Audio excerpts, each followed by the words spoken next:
জয় শ্রীকৃষ্ণ। নম তৎসৎ। শ্রীমদ্ ভগবদ্গীতা প্রথম অধ্যায় বিষাদ যোগের 14-15 শ্লোকটি আলোচনা করছি। নম তত শ্বেতৈ যুক্তে মহতি সাদন্দে স্থিতৌ মাধব পাণ্ডবাশ্চৈব দিব্য শঙ্খৌ প্রদদ্যোমতু।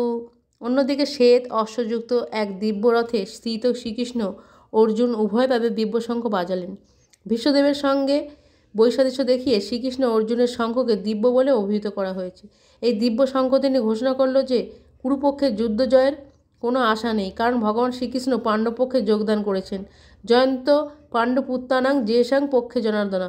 পাণ্ডবদের জয় অবধারিত, কারণ জনার্দন শ্রীকৃষ্ণ যে পক্ষে থাকেন, কারণ সৌভাগ্য লক্ষ্মী সর্বদাই তার প্রতি অনুগামী। তাই বিষ্ণু বা শ্রীকৃষ্ণের দিব্য শঙ্খধ্বনির মাধ্যমে ঘোষিত হলো যে অর্জুনের জন্য বিজয়ের সৌভাগ্য প্রতীক্ষা করছে।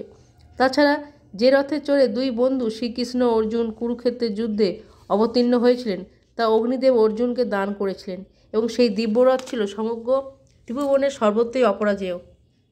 পাঞ্চজন্যং হৃষিকেশ দেবদত্তং ধনঞ্জয় পৌণ্ডং দৌদৌ মহাশঙ্খং ভীমকর্মা বিকতারো। অর্থাৎ তখন শ্রীকৃষ্ণ পাঞ্চজন্য নামক তার শঙ্খ বাজালেন, অর্জুন বাজালেন তার দেবদত্ত নামক শঙ্খ, এবং বিপুল ভোজনপ্রিয় ভীমকর্মা ভীমসেন বাজালেন পৌণ্ড নামক তার ভয়ঙ্কর শঙ্খ। জয় শ্রীকৃষ্ণ।